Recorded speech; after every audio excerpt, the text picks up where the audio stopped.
आज तक उसके बाद दोबारा ऐसा भूकंप बिहार में तो नहीं आया। इतनी भयंकर ये भूकंप आया था कि जमीनें फट गई थी। डॉक्टर राजेंद्र प्रसाद जेल में थे। कलकत्ता के मेयर उस समय हुआ करते थे संतोष कुमार बोस। उसी टाइम पीरियड पे इलाहाबाद के अंदर में भी कमेटी बनाया जवाहरलाल नेहरू ने कि ऐसी ये समस्या है कि हमारे सारे ताकत, सारे संसाधन, सब कुछ हमारा इसमें लग जाएगा, फिर भी हम इससे जल्द उबर नहीं पाएंगे। महात्मा गांधी 11 मार्च को पटना पहुंचे। गांधी जी ने एक बात कही थी कि दया धर्म को मूल है, मूल पाप अभिमान, और सुन बाबू राजेंद्र तूने किया है देश के लिए अभिमान वाला काम। नमस्ते, नमस्कार दोस्तों, आप सभी का बहुत बहुत स्वागत है आपके अपने प्लेटफॉर्म शशि शरण सर ऑफिशियल पर।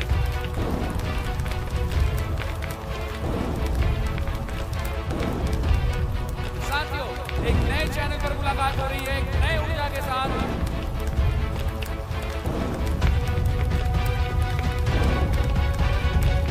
चैनल का नाम है शशि शरण सर। अगर आपने इस चैनल को अभी तक सब्सक्राइब नहीं किया है तो इस चैनल को सब्सक्राइब कर लीजिए और बेल बटन बना लीजिए, क्योंकि नया पता है ये। अब सुनिए, जब बात निकली है तो अब आइए, हमारे एडमिन भी एक्टिव हो गए हैं तो इस सवाल को एक्सप्लेन करिए दिया जाए। ये बहुत बड़ा टॉपिक है, लेकिन मैं आपको शॉर्ट में पढ़ाता हूं ये टॉपिक, और इससे TRE 1 में भी, 2 में भी, 3 में भी, 4 में भी, सब में सवाल आएंगे। आए हैं 3 तक, 4 में भी आएगा। बिहार केंद्रीय रिलीफ कमेटी ना, ये इसका संबंध, बेसिकली इस प्रश्न का पहले उत्तर तो ए विकल्प होगा। इसका संबंध है 1934 के भूकंप से। आप जानते हैं कि बिहार के अंदर में एक भेरी बहुत भूकंपर, मतलब भूकंपर नहीं, भयंकर भूकंप आया था 1934 में।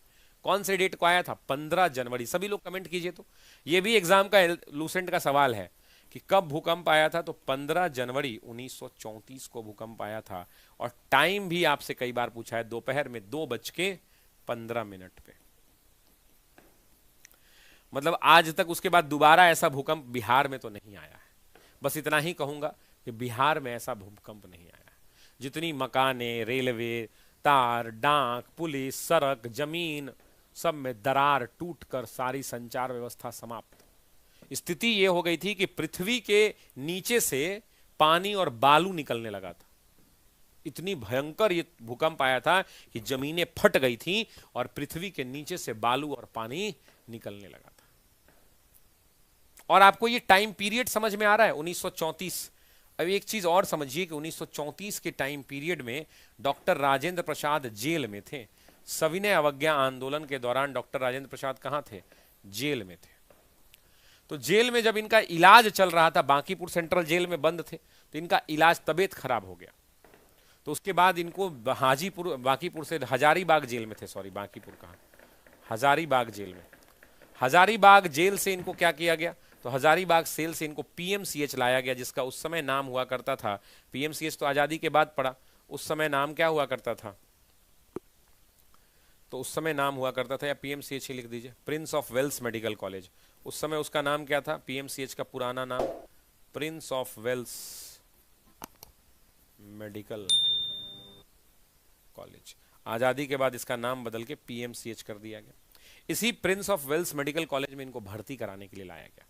अब सरकार ने जब इनका स्वास्थ्य देखा तो बड़ी खराब, तो सरकार ने इनको जीवन दाता दे दिया, और 17 जनवरी को इन्हें जेल से, मतलब रिहाई दे दी गई कि तबीयत बहुत खराब है, कहीं कुछ हो गया, मर गए तो दिक्कत हो जाएगी। और 17 जुलाई को रिहा कर दिया अंग्रेजों ने।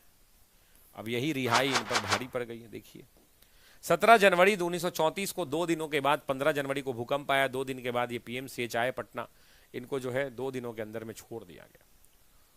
19 जनवरी के बाद 20 जनवरी को इन्होंने घोषणा की कि भाई बहुत सारे लोग मर गए हैं बिहार में, और इन्होंने घोषणा की हम लोग एक संगठन बनाएंगे, और उस संगठन का इन्होंने कहा कि हम निर्माण करेंगे। और 20 जनवरी को इन्होंने घोषणा की कि हम एक अनऑफिशियल तरीके से एक संगठन बनाएंगे, और उसी संगठन का नाम, ये जो संगठन बनाने की बात इन्होंने जेल से निकलकर की, उसी संगठन का नाम केंद्रीय रिलीफ, बिहार केंद्रीय रिलीफ कमेटी रखा गया। इसके अध्यक्ष जो हैं, इसके अध्यक्ष बनाए गए डॉक्टर राजेंद्र प्रसाद। एग्जाम में यही सवाल पूछा है ना, इसके अध्यक्ष बनाए गए डॉक्टर राजेंद्र प्रसाद। लेकिन अध्यक्ष से ज्यादा एग्जाम के लिए महत्वपूर्ण है कि इसके सचिव बने बाबू बलदेव सहाय। इसके सचिव कौन बने? बाबू बलदेव सहाय बलदेव सहाय। और बलदेव सहाय से है एग्जाम में, सभी लोग कमेंट कीजिए बलदेव सहाय, ये नाम इंपॉर्टेंट है, याद होना चाहिए। इसके अलावा एक और व्यक्ति थे जिनको बनाया गया, जिसका नाम था मौलवी सैयद अहमद हफीज को। मौलवी सैयद अहमद, मौलवी सैयद अहमद हफीज को।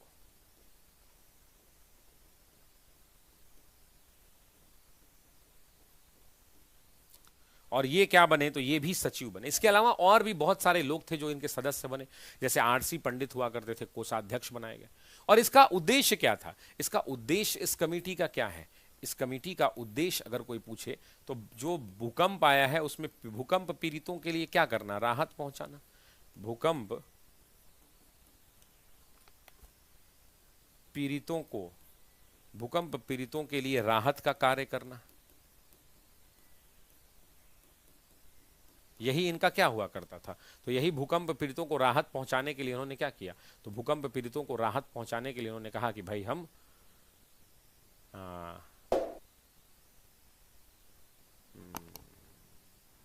आपकी मदद करेंगे, और उसके लिए ये कमेटी बनाई जिसका नाम दिया गया ये। इसके बाद अलग अलग लोगों ने इनका बहुत मदद किया, कोई खाना दे गया, कोई कपड़ा दे गया, रजाई दे गया। वायसराय ने भी देखा कि भैया ये काम नहीं चल रहा है, तो वायसराय ने भी एक खाता खोल दिया। कलकत्ता के मेयर उस समय हुआ करते थे संतोष कुमार बोस, उसी संतोष कुमार बोस ने एक अकाउंट खोला, उसमें इकट्ठा किया 4,75,000 रुपए, और वो 4,75,000 रुपए इनको लाकर दे दिया गया, और राजेंद्र प्रसाद ने उस पैसे का इस्तेमाल किया। उसी टाइम पीरियड पे इलाहाबाद के अंदर में भी कमेटी बनाया जवाहरलाल नेहरू ने, उन्होंने भी पटना आए, वो बिहार की 10 दिनों की यात्रा की उन्होंने, और उसके बाद मुंगेर गए, मुंगेर में देखा स्थिति सब कुछ, तो उन्होंने एक बात कही डॉक्टर राजेंद्र प्रसाद ने कि ऐसी ये समस्या है कि हमारे सारे ताकत, सारे संसाधन, सब कुछ हमारा इसमें लग जाएगा, फिर भी हम इससे जल्द उबर नहीं पाएंगे। डॉक्टर राजेंद्र प्रसाद ने सूचना दी महात्मा गांधी को। महात्मा गांधी को ये सूचना मिली थी 21 जनवरी के आसपास, 21 जनवरी को। 21 जनवरी को इन्होंने महात्मा गांधी को सूचना दी कि गांधी जी आप भी आइए, बिहार की स्थिति बड़ी खराब है। तो महात्मा गांधी 11 मार्च को पटना पहुंचे, और तब महात्मा गांधी ने यहाँ पे काम किया, फिर बहुत सारे लोगों ने काम किया, फिर बहुत लंबी कहानी है। गांधी जी ने एक बात कही थी कि दया धर्म को मूल है, मूल पाप अभिमान, और सुन बाबू राजेंद्र तूने किया है देश के लिए अभिमान वाला काम। अच्छा, एक बात आपको पता है, एक बात आप जानते हैं, गांधी जी अपने साथ हमेशा लाठी एक रखते थे। अच्छा, कितने लोगों को पता है ये बात कि गांधी जी हमेशा अपने साथ एक लाठी रखते थे, लाठी रखते थे हमेशा। सब लोग फोटो में देखे होंगे ना कि महात्मा गांधी ने एक लाठी रखा है। इसी टाइम पीरियड पे 3 अप्रैल 1934 को जब महात्मा गांधी मुंगेर की यात्रा पर थे, मुंगेर की यात्रा पर थे, तो यहीं पर एक लड़के ने, यहीं पर एक नवयुवक ने महात्मा गांधी को एक लाठी दे दिया, और वही वो लाठी थी जिसको महात्मा गांधी अपने जीवन भर अपने साथ रखे थे। यहीं पर 3 अप्रैल को ये लाठी दी गई थी। कितने लोग ये जानते हैं?